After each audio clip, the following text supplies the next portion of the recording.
No face, no case.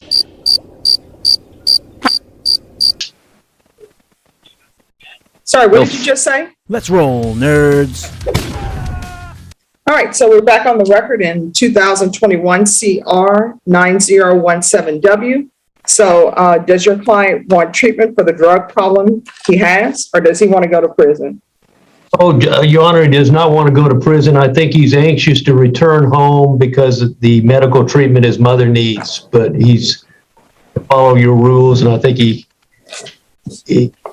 wanted to know how long the in treatment would be. Oh, it's going to be 9 months. 9 months. Yes, you're going to wait for a transfer to safety. Safety is a 9-month program. Mr. Perez, what I can tell you, if someone is using ice, using twisted teas every single day, you are not a good provider for anyone. You will not be a good caregiver for your mom. You will not be a good caregiver for anyone because you're in the throes of your addiction. And everyone, not everyone, but a majority of people who come on this screen always say, I need to take care of my mom. I need to take care of my dad. I need to take care of my children. And if you were not using drugs, then you could have been doing that. And when you were picking up this case, you were not taking care of your mom. You were out using drugs. And you just told me you won't be taking care of your father because you told me your father uses drugs. You're on mute. My father's actually in rehab right now, ma'am. Well, he's taking care of himself. You need to take care of yourself. So the question for you is, do you want to go to prison or do you want to go to rehab? Either way, you are not leaving custody today. You will be either going from that place to the inpatient facility, which is located at the prison, or either you will be going to prison to do your time. I was going to ask, ma'am, is there any way I could get lifetime recovery instead? No. Because here's the thing. We can't write our own program. If we could write our own program, then you wouldn't be here because you would have already written your own program and it would have been successful. So obviously trying to write your own program to not be addicted to drugs, to take care of your mental health issues, to take care of your violent tendencies didn't work. So now, because it doesn't work, somebody else has the right to program for you, and that's what I'm doing. Okay. So I'll take the 5 years, ma'am. All right, this is what the court is going to do. And the court will note for the record that no one was able to get in touch with the complainant per the PSI report that I've received. State, have you had any contact with the complainant? We've not had recent contact with the complainant. No face, no case. It was at this moment that he knew. He fucked up. Sorry, what did you just say? No face, no case, ma'am. And what does that mean? That means if the complainant is not here, that means that there's no case, ma'am. No, that's not what it means, but I tell you what it does mean. It means that I'm not giving you your sentence right now. It means that you'll come back on another day and we'll see about your no case, no face at that time. Ma'am, I apologize. I was just speaking out loud. I am so sorry, ma'am. Yeah. All right, we're going to bring him back. Norma, can you recall him in December in a month, please? Yes, ma'am.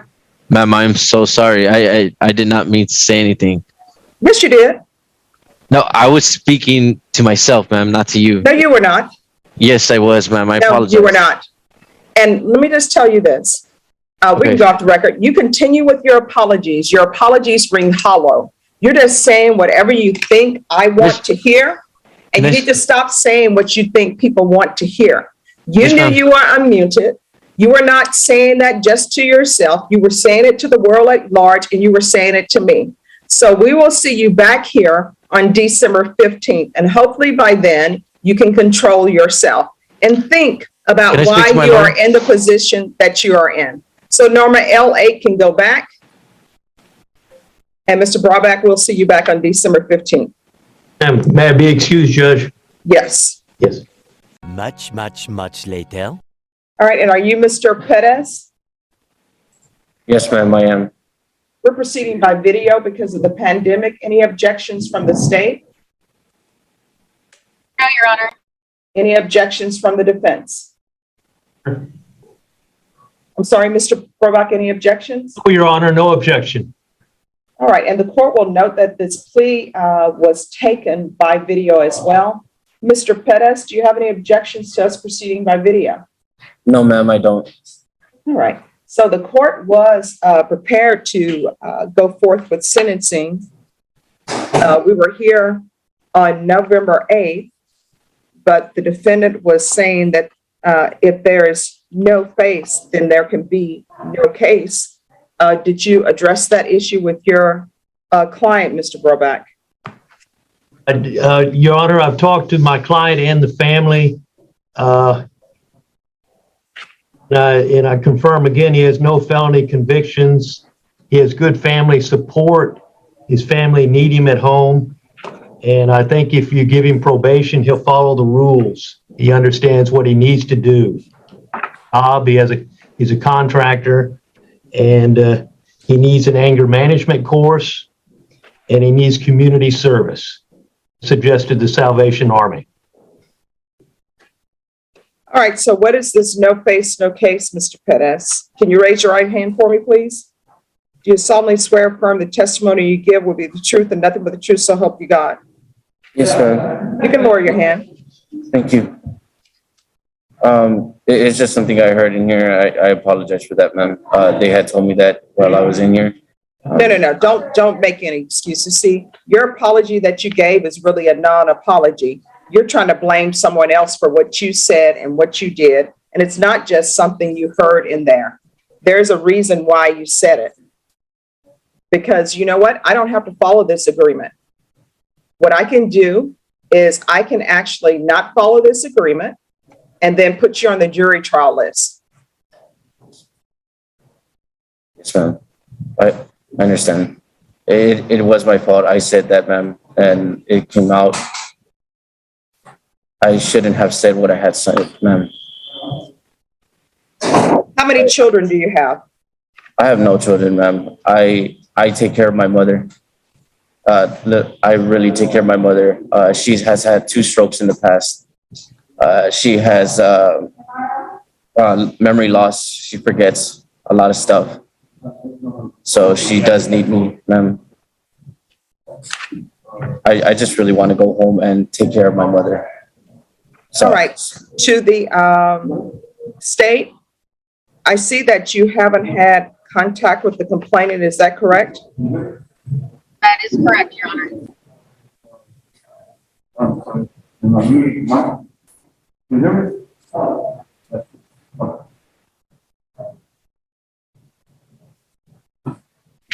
All right, the state is silent on your application for community supervision. State, can you tell me cause number 661548? Is that someone different or is that the same person in that case as well, the same complainant? Let me ask, Your Honor. One moment. Thank you.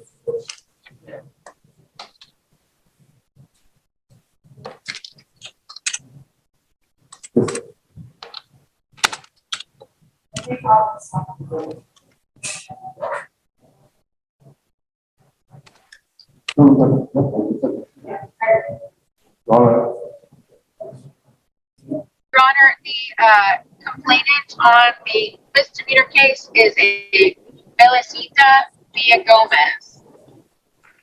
So it's All the right. same. All right, thank you so much. All right, this is what the court is going to do. I'm going to give you a choice, Mr. Pettis. I can send you to prison, and I'll send you to prison for 3 years, or either I will give you deferred adjudication for a total of 6 years. Which would you prefer? I'll take the 6 years, ma'am. So there's going to be a $1,500 fine. That will be probated. 6 years deferred adjudication. I'm going to want GPS partial. Defendant is allowed to work.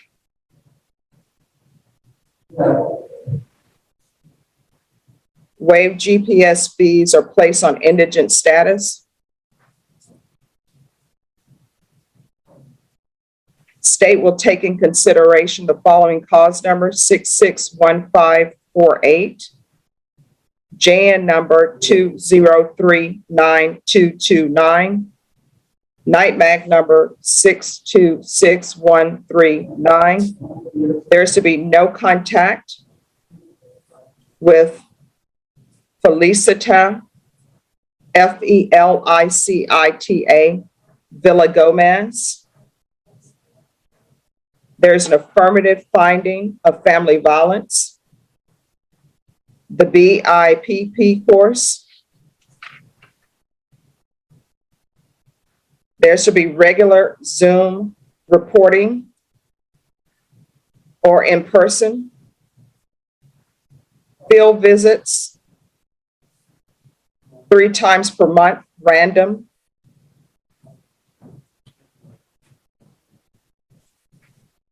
Proof of employment within 15 days. There's to be no employment as a home health care provider or with minors. So that means you are not your mom's health care provider. If the Yes, ma'am. government is paying her to have somebody take care of her and it's you, you're not allowed to do that. Do you understand? Yes, ma'am, I do. And there's to be random UAs. Rebecca, is there anything else that's needed? With the PSI, there was a MH evaluation, and they have a Tacoma set for December 28th. That's in custody. So is he to remain in custody for that, or will he? Yes, big mouth evaluation while in custody. And what we will do to make sure that you've been released, Ms. Ferguson, if we can reset this for the first day in January to just make sure everything is done. It should be done before then, Mr. Pettis. All right, so we're gonna, all right, Mr. Pettis, is there, I'm sorry, Rebecca, is there anything else? I did reach out to the counselor, and they said if he is released, they can do it on December 20th. Okay. All right, then what we'll do is we'll release you. But here's the thing, if you miss any of those appointments, a motion to revoke is going to be filed. Do you understand?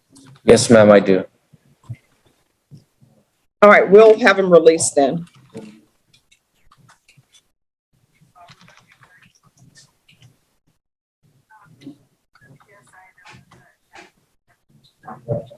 Is there anything else you need from me in order to be successful on this deferred adjudication? Mr. Pettis? No, ma'am. Showing you what's entitled Trial Court Certification of Defendant's Rights to Appeal. Did you review that document with your attorney? Did you understand it? And did you electronically sign it? Yes, ma'am, I did. Because this is a plea bargain agreement, because I followed your plea bargain agreement, and because you waived your right to appeal, you do not have the court's permission to appeal. Also, because this is an affirmative finding of family violence, you're not allowed to own or possess any weapons or ammunition. Do you understand? Yes, ma'am, I do. All right, with that, we'll close the record. Mr. Pettis, I can't order people to not be in relationships, but you definitely should not be in a relationship until you complete the BIPP course. Do you understand? Yes, ma'am, I do understand, and I agree. All right, I'm gonna send you to breakout room number 1. And Merry probation, Christmas. well, Merry Christmas to you too. And probation will meet you there. Yes, ma'am, thank you. Mr. Drawback, you can go there or you can be excused. Ma'am, Judge, to clarify, do we need to return on